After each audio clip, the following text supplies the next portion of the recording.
He, he claims I don't just know where to eat, what to eat on the menu. Oh yeah, yeah, Lamia. Yeah, that's the one with the cannons, right? Yeah. Oh, excellent. To see you. Hello, sir.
Yeah.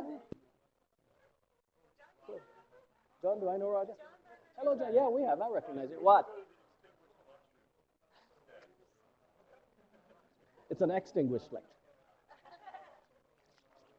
Hey, so listen, that Friday, I'm meeting, Viva and I are meeting with the, ch- the 21st, we're meeting with the chief economist in ag. Well, I No, but so thanks for sending it though, but. I just want you understand. Yeah, I no, was no, no, trying, no, no, yeah, it no, was I'm with you. more a shot across the boundary. Yeah, I know. Um, Needs to be done though. and Because Viva is mad at them for no, making but the that was decision why- without her. So, Right. Well, this is why I, you know. yeah, I'm with you. So we have a meeting on Monday from 10:35 Where? to 11:25 in my office. This Monday? This Oh, Monday, yeah, sure. in editing, because Andrea Arnold Yeah.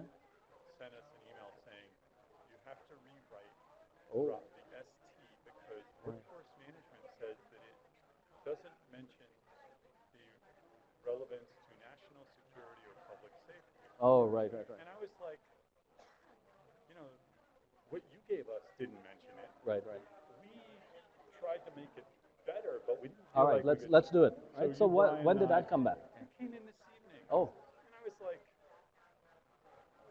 grumpy with them. Yeah. Because, they want because then Hey. is this off? Yeah. Is this off? Yeah, it is. I was like, Yeah, I know. So workforce. Hello again. Workforce. Yeah. So then they'll send it to DOC. Right. Okay. All right. Well, let's get this out of the way, and then how are you doing? How's Amy? She's all right. I need you to get back to me on my Kelly write-up. Yeah. No, I'll do that Monday though. I'm Okay. for sure. It's just it's been kind of nuts. So. Yes, sir. I think we're going to have to turn them down. I agree with you. Yeah. How are you?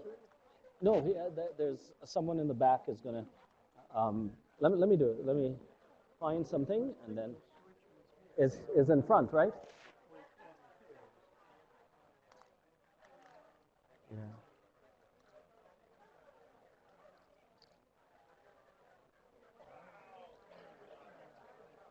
I'll try them all. Let's see what happens if I press 1. No, none of these seem to be doing it. There's a switch there, but I don't know where the damper is. Let me ask. Oh, here she is. Do you know where the dimmer is in this room? Yeah, to drop the lights a little. Right, I think.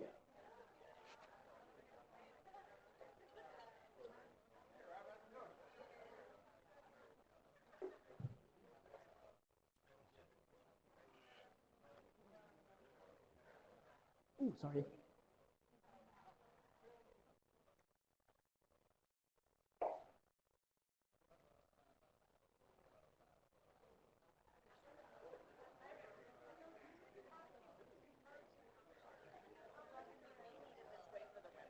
Oh, for the web, they're doing a live webcast. Yeah, live webcast. And that may be right. That's no, that's a good point. Come in and they adjust the lights and then they say, Linda. Yeah. No, that I think is right.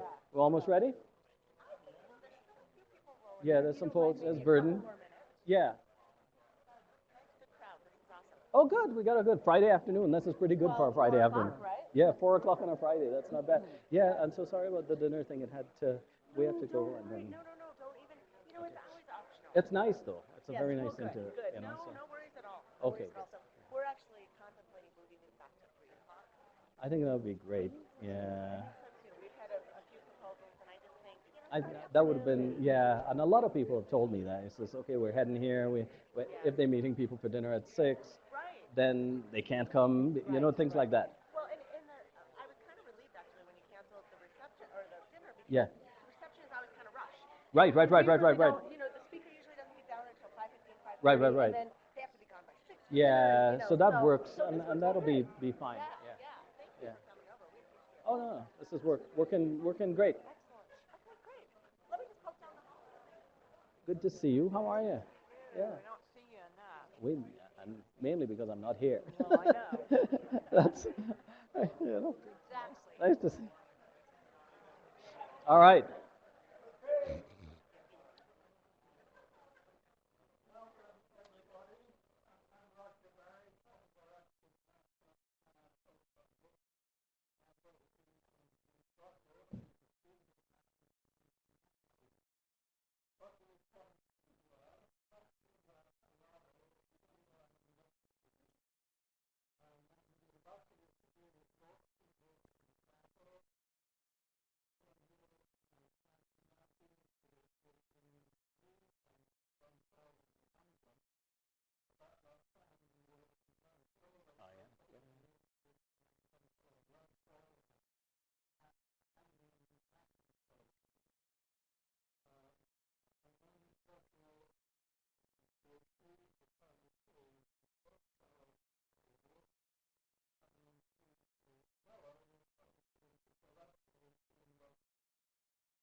We, no, we have a new person running.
Fast reflexes.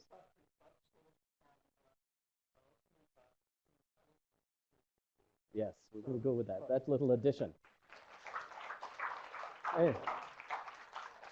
Well, thank you very much, Roger, and thanks for everybody being here on a 4 p.m. on a Friday. The first workshop I ever held for the university was in this room in 1994 called The Role of University Research in Public and Private Environmental Decisions. And that was in 1994. So let's see how far we've come. So I'm going to speak a little bit about this issue, slow onset, abrupt changes, but it's really going to draw on the history of work in which a lot of people in this room have played a part, and a lot of people at the university have played a role. As Roger said, I work on issues related to drought and other things like that, and stuff like the IPCC and elsewhere, right? Things like the Intergovernmental Panel on Climate Change Adaptation. And one of the things we're trying to avoid, and Bill Neff and Robin Webb would have seen this before, we're trying to avoid headlines like this. Experts say rainfall may lessen drought. So that's really useful. And that is a headline. It informs planning, and it doesn't tell us much about what we ought to do. So let's think through what this actually means. So I'll be speaking as usual. You expect somebody who's giving this lecture to drone on and on, so I'm not going to disappoint you. And the idea here is, as we think through this, what does it mean to go from the stuff I learned from this guy here, Roger Barry, a very legendary tropical meteorologist by the name of Herbert Reel, and Gilbert White, the people who had been on this campus. And I used to be hiking in the Venezuelan Andes, with Roger on the Pico Espejo, and Herb would ask me as we're hiking, why do we see these clouds that we do at this time of the day and along this terrain? And I would say, oh, here, Dr. Reel, it's a hike. He said, well, you have to answer my question anyway, right? But at the same time, much earlier, the statement is from 1945, and people will recognize more modern work by others at the university who caught on to the fact, why, in spite of so many advances in knowledge and investment, are flood losses increasing? That's a quote from 1945. Why, in spite of knowing better, do we still have impacts? So the question is, going from this idea to these, and how we link the various knowledge and the very much interdisciplinary work that is on campus here, to a question that Gilbert used to ask me every time I sat down with him, and Roger often wondered, Roger Barry, that is, are you doing anything useful? And to know that, you actually had to know what it meant to be useful, as opposed to just, hey, I published X or Y paper. What did it mean in practice? What did it mean from the standpoint of the contributions to science to informing practice? So just to get us over the first hurdle, we'll ask, how do we learn? Human beings learn in a variety of ways, and educational research has shown that one of the least effective methods is the traditional lecture. You're about to get it. So as we begin to think through complex systems, we'll start asking these questions. This comes straight out of a report called the Global Risk Report, 11th edition of the World Economic Forum. And I took it out of the report, so it's a little blurry there. But the reason why I did this was this. There's large-scale involuntary migration for the next 18 months. Basically, hundreds of business leaders and political leaders around the world that they sampled, state collapse or crises, interstate conflicts, unemployment or underemployment, failure of national governance, and then for the next 10 years, water crises, climate change adaptation and mitigation, extreme weather events, food crises, profound instability. The reason for putting this up is if you go back in the previous record of this publication, the World Economic Forum, like I say, hundreds of business leaders, these types of things will show up in the next 18 months, and these stay for the next 10 years. So in fact, the constant has been a deflection or attending to near-term crises, trying to keep an eye on long-term changes that in fact have affected us. So if you go back and ask for the next 10 years, from 2001 when this started, each time these have showed up. And 40% of the people say water crises and so on. So there's some issues that are at the back to how we're thinking. They get sidetracked by some of these issues, but then we have to ask the question, in knowing that, and in things like broad climate financing in which we play a role, is it making a difference? Is it different that we know that these are crises, things that are addressed? This, you don't need to read all of this. I drew this right out of the report I was involved in, the special report on extremes. It says effective early warning systems and emergency preparedness, vulnerability reducing measures such as pro-poor economic and human development to improve capacity. There's a tension between our research on developing these information systems that inform adaptation and anticipation, and our vulnerability reducing measures such as pro-poor economic and human development that lead to resilience. There's a dynamic tension between the research that we do on reducing long-term risk in the context of emergencies. I always like to say this is very complex, and the human mind is so amazing that if you give us a complex problem, sooner or later we'll solve it. It's the obvious that takes us longer. It's linked between these two. So where have we been doing vulnerability and adaptation assessments? Climate change impacts in the US, the Caribbean, around the world, on infrastructure, forest, construction. And a lot of those aren't just planning. Here's a study done by Joel Smith and Jason Vogel and others, 17 municipal actions taking place. But in this report, the reason for putting it up, the municipal adaptation in the US, is Joel and Jason say explicitly that each of these takes part of the vulnerability and adaptation idea. It's not fully integrated. And there's so much more that can be done. So my question is Gilbert's. Are we doing anything useful? Are we taking the knowledge on the short-term drivers of extremes, integrating them with vulnerability and resilience in a way that leads to better use? I'm going to point to some things I've been involved in. Do a Marco Rubio and get some water.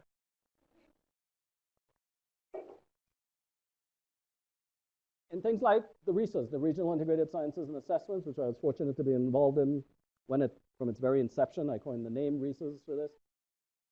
The Caribbean Community Climate Change Center, we did a lot of work on assessing risk in the Caribbean region, and the regional transformation programs for adaptation. The National Integrated Drought Information System, which these are the early warning systems. There's several people from NIDIS here. The Global Framework on Climate Services that Roger mentioned. I chair the Climate Services Information System team. And to take the studies we've done on information systems and changing climate, there's the reference, climate risk management, and the very many assessments that all of us have been involved in this room. I was involved in water, the tribal assessment, and a bunch of other things. So just taking the broad experience of not just talking about one research project, but how all of these help us lead towards that link between knowledge and practice. We'll ask, how does disaster risk reduction and adaptation research complement each other? The key questions scientifically are, what are the places at risk? What are the sources of risk? Who are the people most at risk? What is the level of risk? How might risk change with time? And the end objectives are to identify relevant decision-making systems, understand decision-making in the context of hazards, but most importantly, like one of the critiques I had of the last national assessment was a heavy focus on the use of information, not whether or not we were making better decisions with that information, but more heavily focused on use. And in between the type of work we do in this room, the mid-objectives of identifying hazards, vulnerabilities leading to risk, forecasting hazards and assessing our risk, and modeling of risk and characterizing uncertainty. So in between these two poles in which research is done by people in this room is this area that focuses us on learning. So there are hidden risks. Drought is one of the best known. that we call a hidden risk. Something that creeps, slow onset, creates a disaster, creates impact, but we don't actually know it's coming. Most estimates of disaster losses, such as livelihoods, informal economies, intangible losses.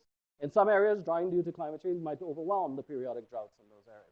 But most importantly is this statement. Short-term actions do not always provide long-term risk reduction. It's very obvious to all of us in this room. So if it's so obvious, why don't we frame it in the context that helps us reduce long-term risk? For exposed and vulnerable communities, even non-extreme weather and climate events can have extreme impacts. What are the disciplines that we need to bring to bear to understand this? This is from a report we did for the WMO. Here's a drought event, a classic drought event. There's the onset. There's intensification as we begin to study the loss of changes in land use and fire risk. There's persistence. Recovery, the indices have returned to normal, but the impacts of drought themselves have not ended. And we all know that in this room, that even when you use an indicator of precipitation for drought recovery, the drought itself and conditions may have returned back to normal, but the impacts have not. We're using up aquifers and everything else. So the end point of drought is not well understood. And one of the biggest problems we have in managing drought has not to do with the onset, but the fact that by the time we get to its intensification, we've used up the buffers, the insurance, the water storage, the cheaper grain. And that actually creates catastrophe. Here's an interesting picture, comes from WMO from a long time ago. Where's Jim? Jim Verdon, people like that in the room, in the Famine Early Warning System Network will add this. So for the most part, what I just showed you leads to drought appeals, and by the time we respond, the rains are back. And as a result, the timing of response is not informed explicitly by the science, or it is informed and the institutions are not responding as rapidly. What is the critical question we have about a changing climate? Not that it will change, but that it is changing. That the rapid transitions that we see over time, our institutions aren't or can't adjust at the time scale of impact. And this is only of a matter of a month. And yet we see that in the longer term planning and risk management. Just this idea that you have this behind the curve, the appeals, the impacts, the heavy rains, and so on. So what does this tell us? As we did that big assessment for the UN, started asking, what are the underpinning science and data around the world, the risk assessment warning tools, communication and dissemination? For sub-Saharan Africa, gaps in science and data. For the Caribbean, there are some systems in place for storms, but not drought. The biggest economic impact, a lot of people might not know, in the Caribbean is drought. Why? It's because it happens during the tourist season. And we estimate that the country of Jamaica uses 10 times the average population use of water during tourist season. And yet its biggest economic impact. They get hit by storms, they get relief. They get hit by drought, they don't. And the issue surrounds the impacts of the nearshore aquifers and its economic benefit. And generally systems are in place, and some hazards and some gaps. And we can fill this out as we look to make vulnerability and risk assessments maps around the world. What's the nature of the risk profile of each of these regions in the context of its science and data, its risk assessment warning tool, and its communication and dissemination and response? For the most part, information does not always lead to action. To everybody in this room, we know that. But for all of us in the room, we go back and we go, here's our research, here's our bit of information. And we have to ask, what are the mechanisms that lead us to making this link between information and action? Another perspective comes from tribal communities. This is Gary Collins, one of our colleagues, who's Northern Arapaho. With drought, tribes are the first affected and most affected. They're the ones on the ground who sustain themselves with subsistence through hunting and fishing and gardening. In one study done by a colleague of mine, Margaret Hisa Redsteer, and myself, we went out asking people, what will be preserved in the Four Corners, since we're seeing drought and high temperatures in that region? How will the ecosystem, which he works on, change? With duration and frequency changing very little, the shrubland, mixed grass prairie. With extreme droughts, they become more common. Novel ecosystem changes, leading to short grass prairie. One of the things about this, and why I put the word dignity up there, is in that change, we're seeing these tribal people unable to get even the plants that they use for ceremonial practice as a result of the drying out of pockets of that they were accustomed to. And she's done all the work on this. We wrote this up a while back. This is one scenario development that tries to get at what do people know from their oral histories, what do we know from the scientific record, and what does it mean in terms of their context. Something else we can say in terms of drought and water is from Julie Vano and a lot of other people. Response one, when we go to folks, there's Jeff is here, right? These are so different, we can't trust any of them. That's usually what we hear for the projection. We need to resolve these differences. Are the differences due to climate uncertainty or different models and methods? None of these studies show increasing flows as response rate. So is any decrease a source of concern? So one doesn't have to be perfectly accurate. And in the context of planning, most of the water managers tell us that the three things they're concerned about is reliability, cost, and quality. A reliable source of supply, the cost of getting that supply, and the quality of that supply. And the question is, where does that leave us in terms of trying to understand climate risk? This is from Lorna Cates, one of really brilliant young person at Denver Water. There's new planning techniques.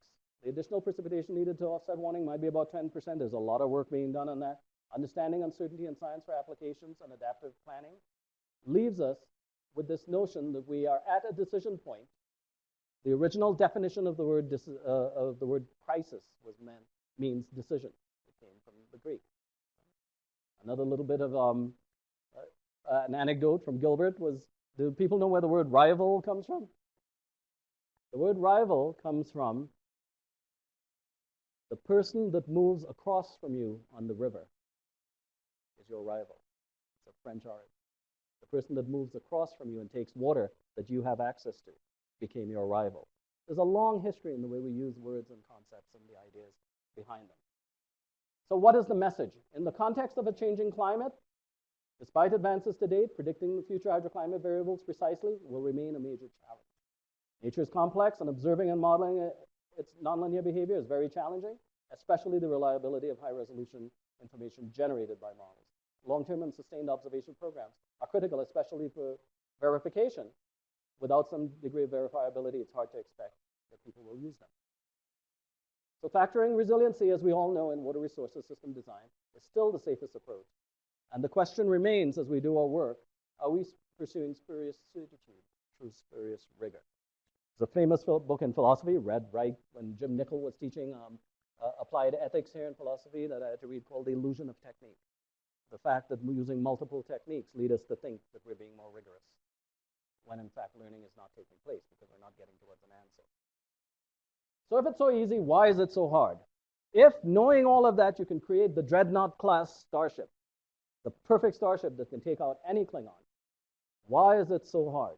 Or for you youngsters, the Death Star, right? Why is it so hard? Well, meet the Borg. Why and how do we get our heads around this complex system that is simply greater than how do we operate a reservoir, but should a reservoir even be there? Mel Shapiro had a really neat paper, Randy Dole, a lot of people were involved in it. This is not simply a weather, climate, atmosphere, ocean, land, surface chemistry, blah, blah. It's all of these and more. Rapid changes may be triggered by relatively fast processes, typically involving feedbacks among different components of the Earth system. That's the Borg.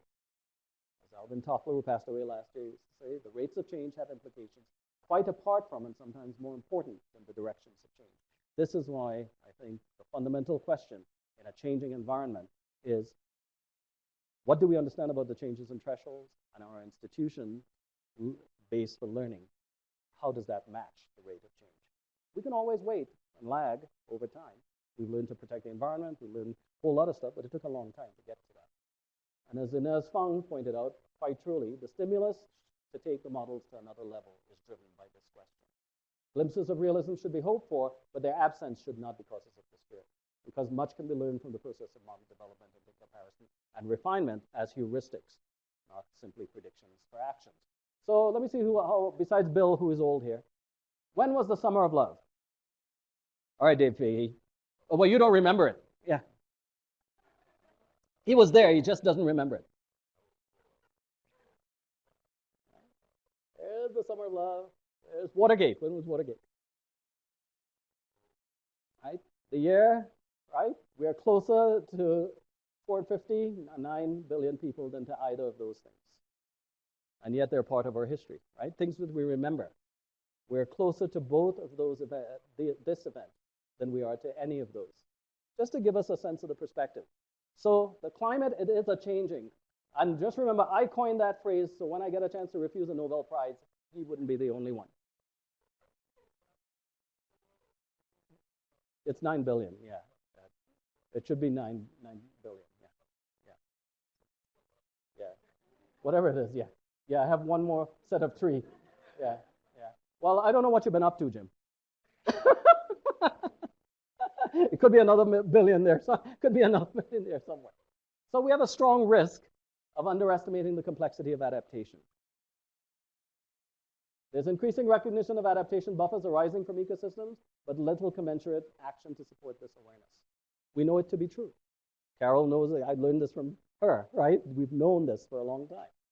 Limited coordination or implementation across scales of governance. Who is to act over what time scale? There's community acceptance of the needed adaptation. But to get at that, we need to identify who benefits. Not simply from one adaptation, but to all the other activities that are happening. Another way of putting this is to ask the question, if we acknowledge all of these hurdles and recognize, since all of us in the room know this, and recognize the value of many successful cases to date, then why is it so difficult to be proactive? And Robin could quote me on this. In meetings with stakeholders, what do we say when somebody asks us to be proactive? Say, you first, right? Because somebody has to take the upfront cost. It's easy to recommend being proactive. And when, and this is important for all of us as researchers, when does foresight matter? We are saying in the IPCC something about the future. We're saying in all of our studies, if we continue X or Y, Z will happen. It's a statement about foresight. When does it matter?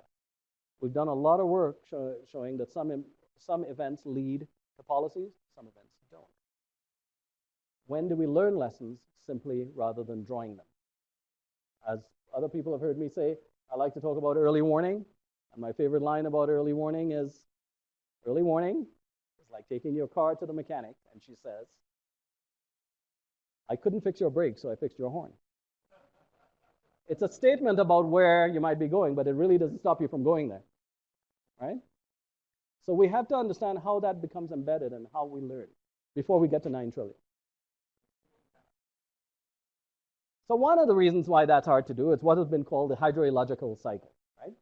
A lot of people have used this. This is one of my favorite representations of it. We get a drought. We have serious concern. More drought. We start to panic. Enough about California, then it rains. Then we have some apathy. Anthony Downs, a famous political scientist, used to call this the issue attention cycle. The fact that we go through cycles of the things that keep us interested. When I showed you the World Economic Forum, here's the next 18 months and here's the next 10 years. Those 10-year things didn't go away, but what we're paying attention to for the 18 months. So they gradually get more and more pushed to levels of crisis. So what are the things that stops us from acting? Rather than saying, whoa, we need better information and that'll help us act. If we only knew the cost, the Financial Times said people are afraid, and this is from their surveys, that doing something about climate will make them poorer or less well off. If we only knew the cost. There's the revenue produced by using an acre-foot of water for alfalfa, for lettuce, and for Intel to manufacture 2 chips that give them $13 million. A different level of the use of water, right? So we know something about the cost of using water for different activities. Something else, as people know, Laurie Peak is here, we've known in the disaster communities for a long time. The public investment in land use planning and design on average, and a lot of people have done the work on it from the Insurance and Multi-Hazard Mitigation Council, is look, if we pay more attention to land use and design, if an event happens in very broad numbers, you get back about $4 for every dollar spent on this. You get back about $1.25 or 25 cents for every dollar spent on retrofitting. Which of these do you think we actually focus on? So the economics are there, so it can't be the only thing that's stopping us from acting. It's critical, but it can't be the only thing that's stopping us. Here's another indication. This is a study that Peter Glick did, and we're writing up. I'll show you what we're writing up in a second. There's US water withdrawals. There's the US GDP. The entire West was built on the Jeffersonian idea that to exploit every bit of water will improve the economy, for the gentlemen farmers, that will build the economy. Well, we've leveled off in water use. We did a positive transition, and GDP does not show a blip from having become more efficient. So the idea that people are afraid to act because the upfront costs are too much has to be taken into account in thinking about how efficiency actually produces near-term benefits. From 2005 to 2015, we dropped greenhouse gas emissions by 10%, and the economy grew by 10%. So we have this myth, and you hear it, still hear it all the time, that somehow upfront efficiency, upfront planning will cost us too much in the near future. And yet the data doesn't bear that out. What led to this? And this is what we're writing up, you and I write out. Was it efficient technology, behavioral changes? But the key is that there was no loss of economic competitiveness. And there's empirical data to show that. It's not as complete yet in the case of CO2, but at least it's clear that efficiency and putting together planning upfront doesn't always have to cost you in the long term. If we could only assess future risks with greater certainty. Really, we need to assess this? Do we really need to? How much more assessment does one need to understand what future risks are? And the reason why I'm putting this up is sort of a lot of our science tells us where we're going. And as the old Chinese saying says, if we're not careful, we'll end up where we're going. And yet, the data behind the work that other researchers are doing in our community is telling us that the upfront benefits can be met. The greatest barrier that people use to start acting about the future. There's a strong risk of underestimating the complexity of adaptation. So if we could only get the communication right, something we always say. Well, recognized communication is critical, but not sufficient. There's the push and pull of new information that is more than two-way, but really the question is here, understanding the socialization of lessons learned by particular individuals and organizations on their own direct trial and error experience. This is even more important than communication. How people come to understand where they are. How people use the lessons of past events of their own institution to understand how they incorporate vulnerability and how they create it. Tough questions.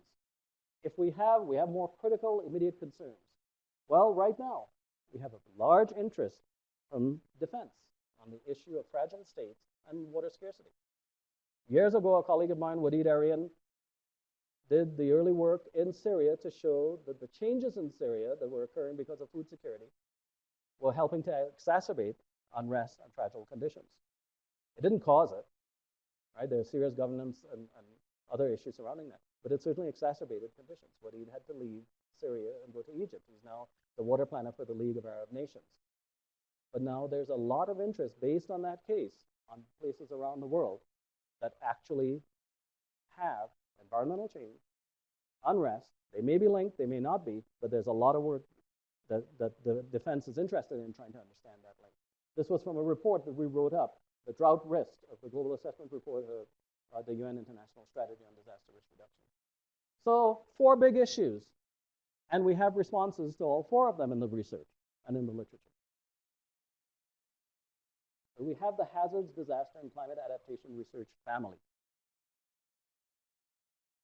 And they speak differently, yet you'd think they'd be doing the same thing.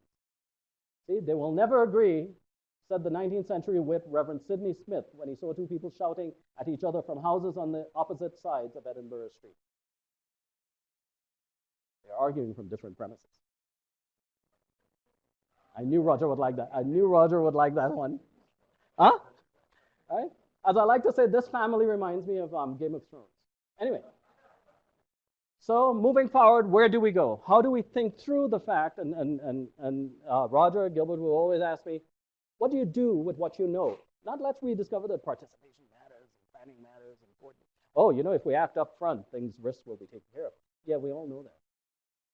Why don't we do it in spite of knowing it? Disaster risk reduction and adaptation. Acknowledge the cross-scale nature of the weather-climate continuum of early warning information, corresponding monitoring and research needs across the initial value problem and from the force boundary condition. One of the things we've been doing with the World Bank is trying to understand the sovereign liquidity gap.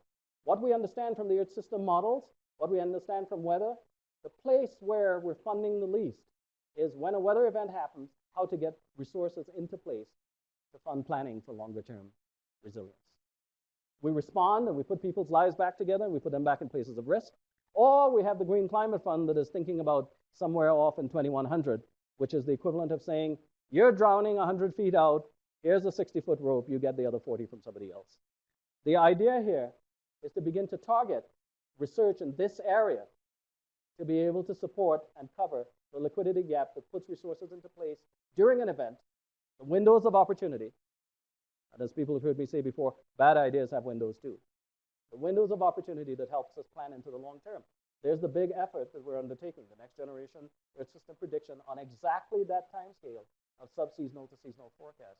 An effort to understand how the Earth system models influence weather systems and how weather systems influence that time scale.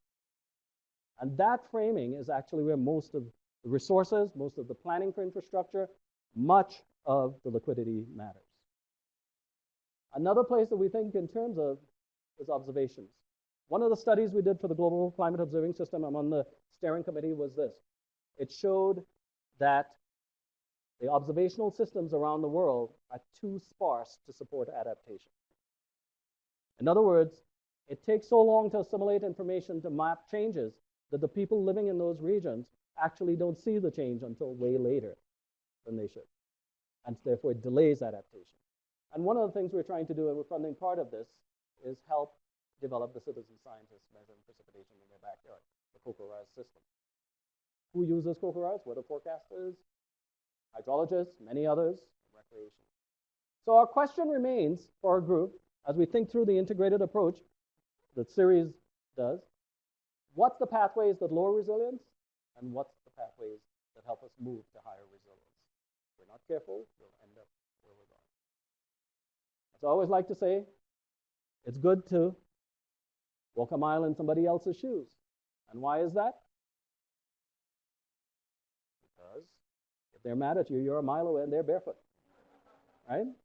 The idea here is, where do we know when things get wrong?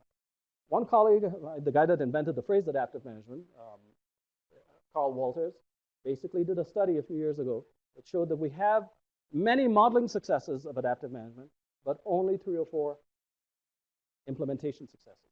And so they put up a list, Craig Allen, Gunderson, Walters. Why does this process fail in the long term? Failure to use results from modeling processes. 1, endless modeling based on the presumption that we can model our way out of fundamental uncertainties when you need both of those. Endless workshops and technical meetings. We have a lot of those. The experiments seem to be risky or too expensive to implement.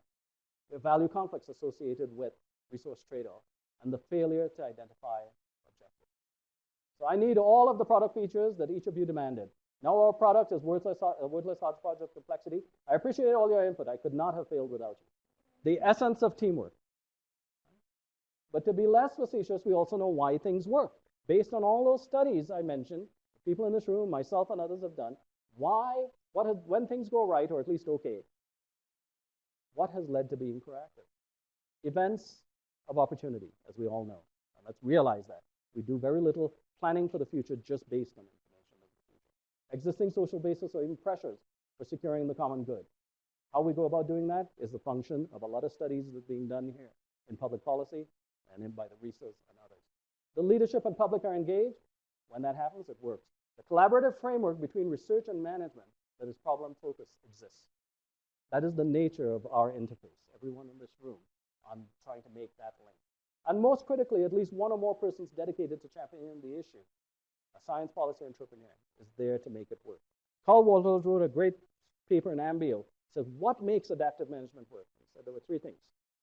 Long-term monitoring, a willingness to experiment, and at least 2 or 3 people who have taken on the job of making this their life's work. No institution is independent of the individuals in different parts of that institution. And we sort of have to acknowledge that we can't get some complete institutional design that runs on its own without that. One of those people is Paula Kehoe from the San Francisco Public Utility. There's the top of the transit building. Isn't that interesting? Up to 95% of demands are non-potable in commercial buildings. In July 2015, the installation of on-site water systems became a requirement for all new buildings over 250,000 square feet in San Francisco. Happened before the drought actually hit. She had gotten this plan. They implemented it during the drought, but she had gotten this plan together. And one of the most interesting things comes out of something that she and I are writing, which is what led to that happening? What led to you being able to make this big change in a city like San Francisco? The new risk, accepting that there's an additional level of risk. The public health agency getting involved. A new financial incentive program, a new water management paradigm that says the traditional role as a public utility is different and the private sector can be involved. A new role for them. But the most important one was the professional risk that she took in advancing this effort that has now transformed the way San Francisco manages its water. These are the people, I think, more and more we need to train. We need to get at that interface of science and policy. Their roles are usually underestimated in institutional framework. So where are we? As Kathy Sullivan used to like to say, we need to equip our communities with information, products, services, and tools to allow them to become more resilient and to bounce somewhere forward. But we also have a lot of lessons for why this doesn't work. For years, a lot, as Baruch Fishoff, another spelling error. Lessons from cognitive science, information should be approximate in time and space. We all know this. Information should be actionable. Different people define risk differently. But some of the things we background are that social processes amplify and attenuate perceptions of risk. People need cognitive representations of that process that they're in. They need to see themselves able to make change. And that's where we're sort of falling down. The research have tried to do this. This is a figure from Greg Garfin. There's a capability, decision makers, the science expertise, social, behavioral, economic, physical, natural, ecological, the types of services and research that they try to get at. Co-production is in the air. Love is in the air. Nitrogen and oxygen are really the things that are in the air. So we need to get a sense of whether co-production becomes being co-opted by the powerful in each region, because that's what we're seeing it becoming. So how to get around this? To manage complex risks, we have to ensure some political authority and policy coherence, develop the culture of partnerships, decentralize step by step, move from accountability to efficiency, where accountability happens at the state, federal, and other levels of governance, and efficiency and implementation happens locally. But partners do not just share data, they also share risks and responsibilities. Too much of co-production is focused on partners sharing data, not risks and responsibilities. And then people tell you, these are the final stages of a collaborative problem solving. This is completely empirical, based on hundreds of studies of disaster risk management done in that global assessment report that I mentioned. What works and what doesn't. So moving from planning to implementation, economies, communities, the environment, all take part in how we think through interdisciplinarity, putting the pieces together. We all know the story of the 6 blind men and the elephant, right? Each piece tells you a story. And Pulwarty's corollary is 6 blind elephants will conclude a human being is flat.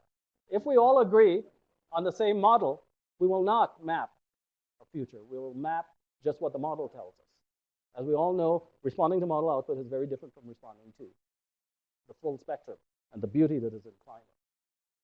So where do we go? We're trying to build systems that get us at information systems, that develop partnerships, the network of practitioners, advance the Earth observations and prediction capabilities to construct risk profile, integrate research, observation, and assessment into early warning.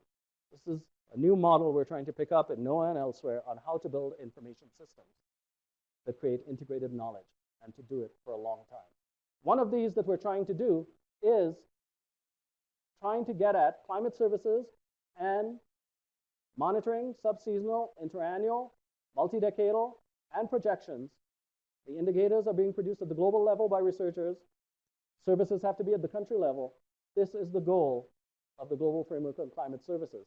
We focus on water, energy, food, health, and disaster risk reduction.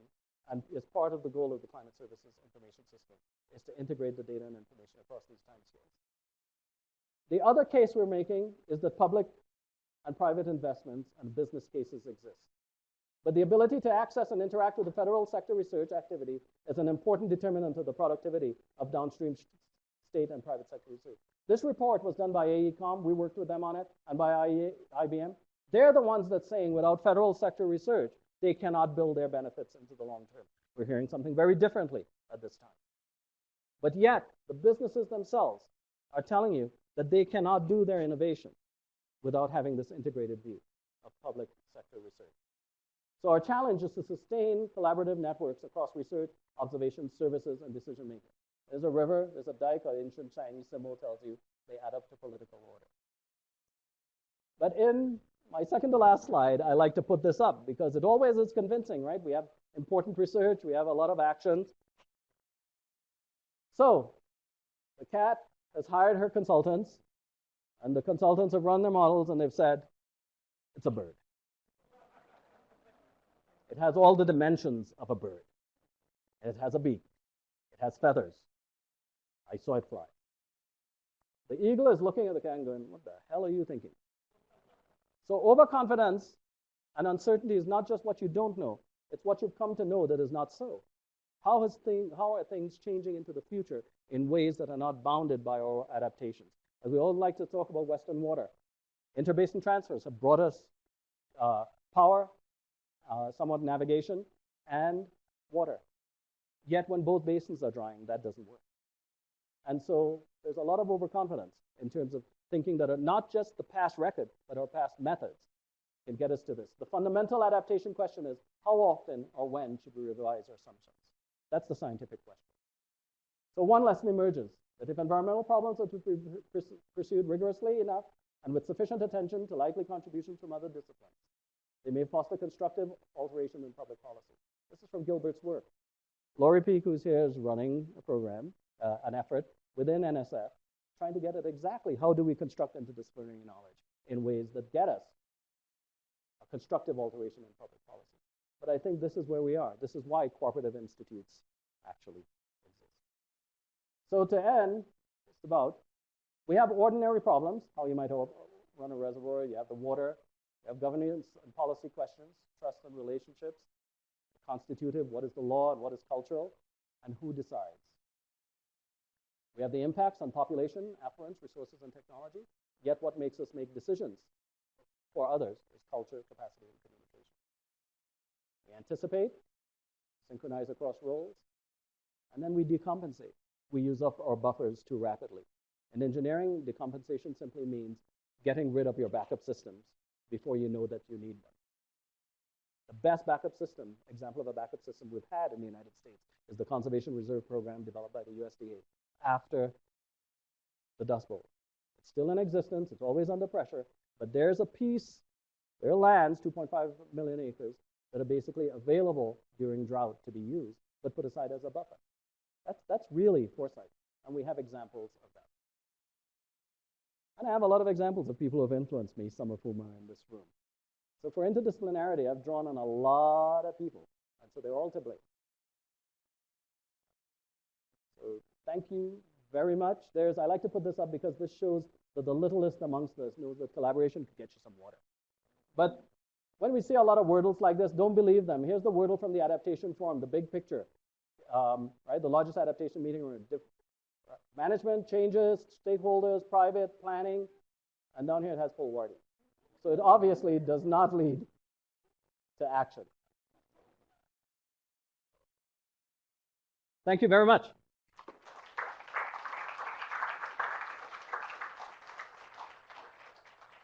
So just so you know, everything there is empirically based on work that we've done. So yes, please.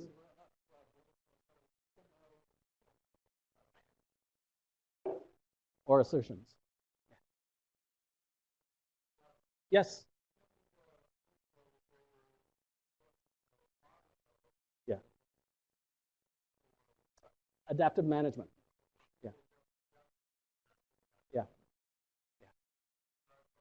Yeah. So there have been one in St. Lucia. Well, let me give you the sort of what leads to them being successful.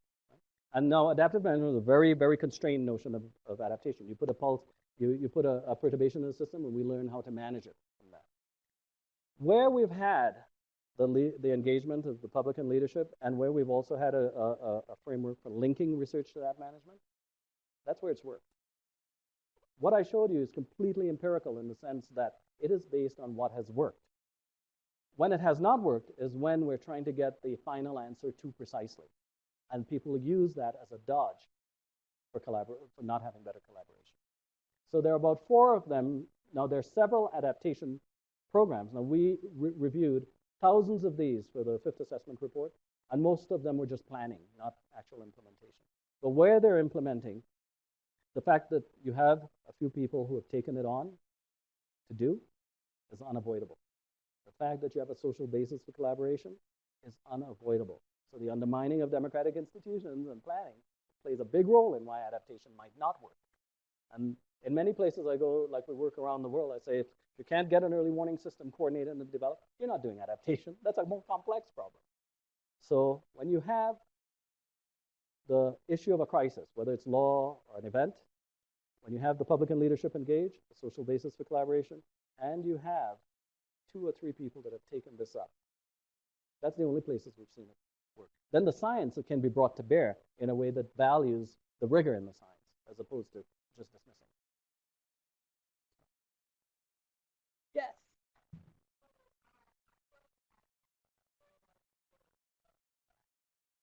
Oh, yeah.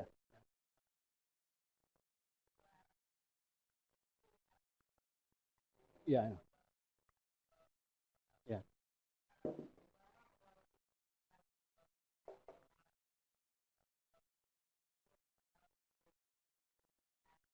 Mm-hmm.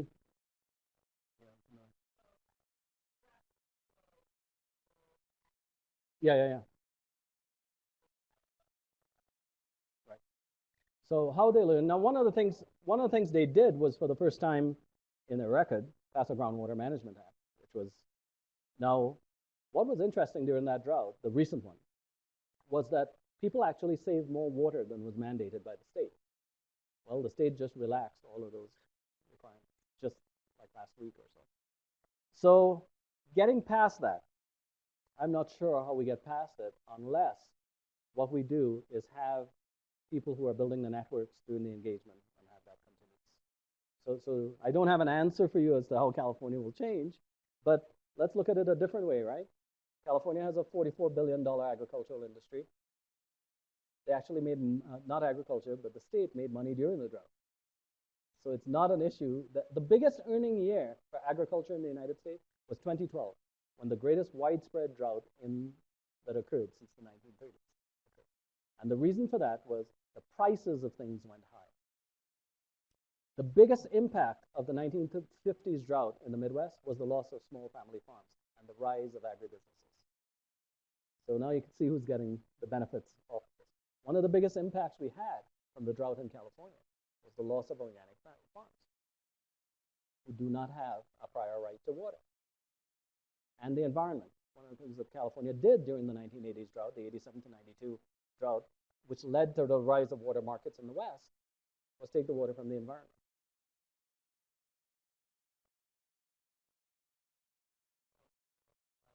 Yeah, it's a good question. Yeah, a lot of them live here too.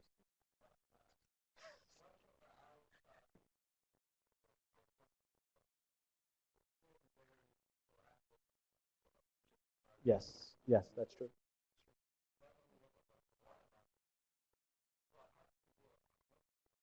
Mm-hmm.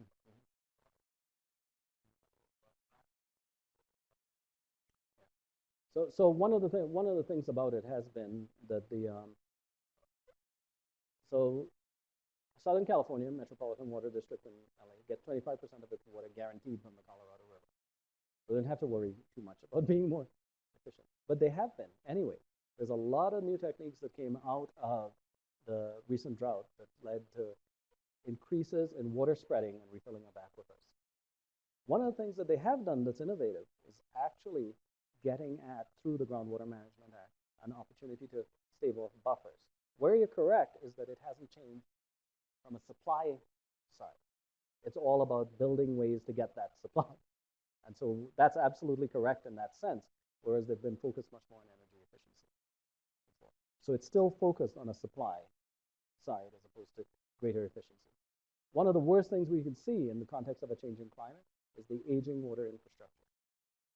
We have no idea how it makes it through, how it will make it through. And as who's here? There's several people who've worked with WUCA, the Water Utilities Climate Alliance, and so on, basically show that's in the hundreds of billions of dollars through 2050 in terms of not just upgrading the water system, but making them more resilient to climate. So the longer you delay, the more it costs you. But yet, as I've shown, even though we can show what the costs are, that doesn't always lead us to act.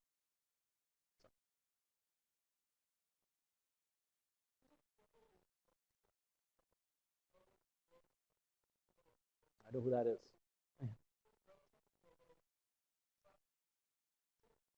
Yes.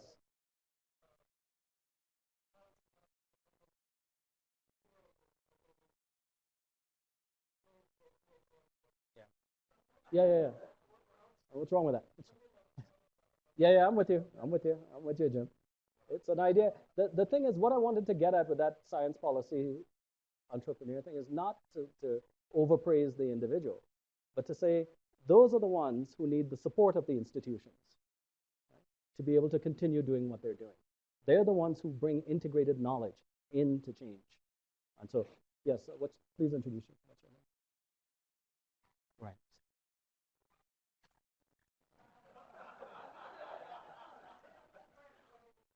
What is about what?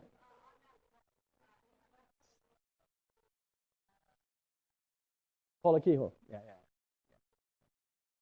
No, yeah.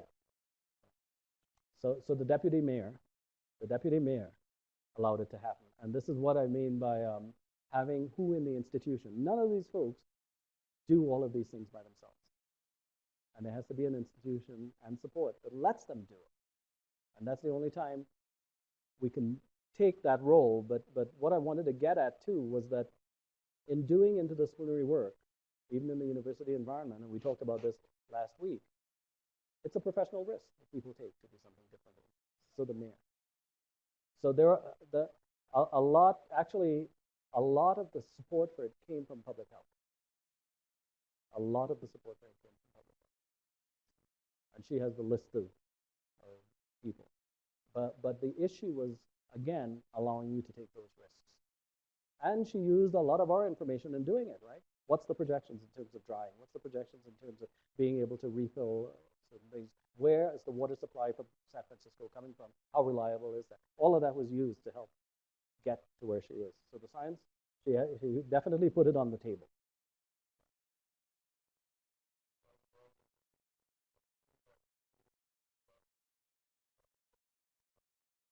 Yeah,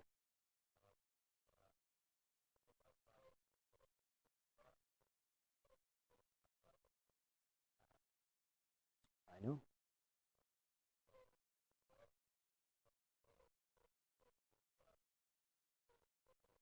Yeah, yeah,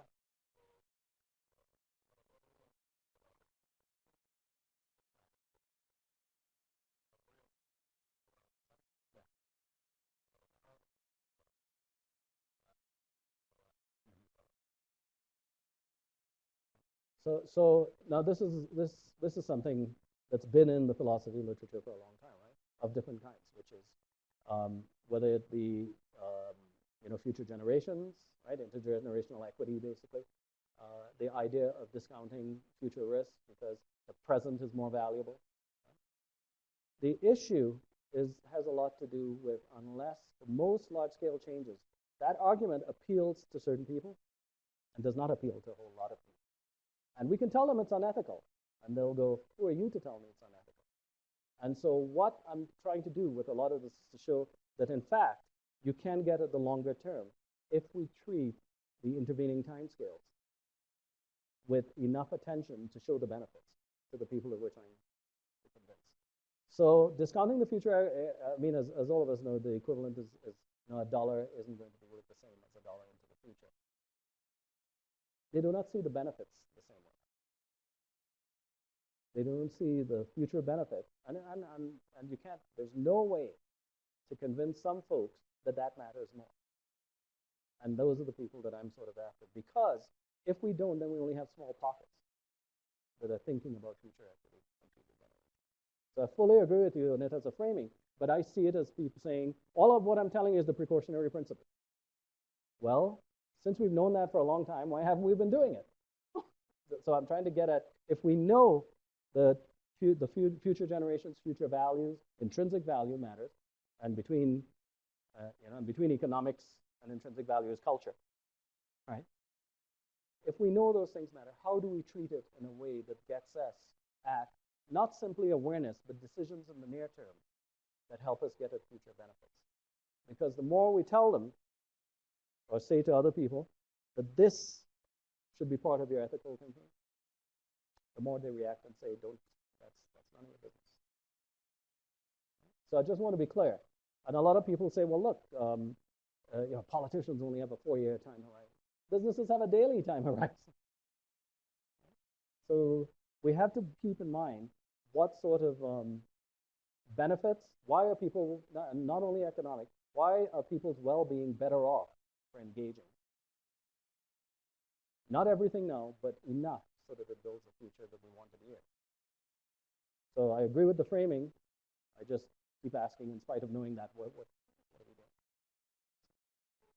Yes, young man.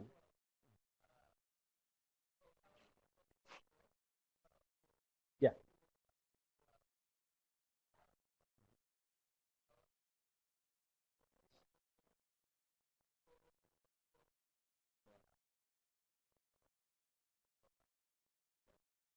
So one of the things, right, is we tried to do with AECOM and others is work with IBM, AECOM, a bunch of the reinsurers is in your investments, what's the productivity for business continuity? What are you divesting and investing? Where does insurance come in? What is your fiduciary duty and reputation? And health and safety and security. The most important thing to them when we do all of this with them is reputational risk. The fact that others buy their product when they think they're being more ethical. It's the only thing we found to appeal. Now, you have a lot, and the reason why I point to science policy entrepreneurs, a lot of those businesses have people who want to do things differently. And we need to not discount the fact that they want to and engage those individuals as partners. That's one of the guys who helped write that report, Dale Sands, in CH2M. He's one of those people. So unless you find those folks, the institutions won't change. But what I do want to get at is the idea that how we're looking into the future in terms of our planning, our modeling, and observations are still in the applied phase, but not really in the adaptation phase. We're not really treating potential surprises. Yet surprises are the things that reset our system. And unless we begin to understand how to effectively use scenarios in that context, we'll just be managing, tinkering through, or as I like to say to paraphrase Charles Lindblom, modeling through. Anyway, right? But so I'm getting at why the surprises and thresholds matter. We've never run up to a threshold and stopped. We've never done that. We've always looked back and say that's when the change happened. So the question is, what gets us ahead of the game? Others? Florrie B.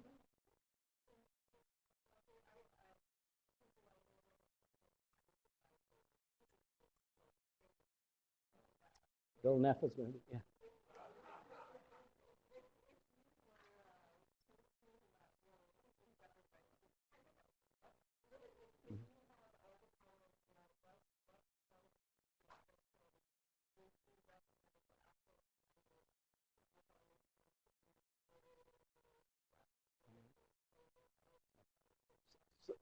So a big part of this is 3 basic duties. Right? And one doesn't seem connected to what I just said, but it's going to be pretty important. Is the funding of monitoring. Right? Monitoring both the physical system and the systems that are impacted, including communities. We don't really do a good job of linking those 2 types of monitoring systems. The second one is finding where we do have collaborations and helping to secure and legitimize them. Places in which we've had partnerships, where they've worked and where people of different framings and different values have come together to try and solve a problem. And the third one is to educate young girls, little girls.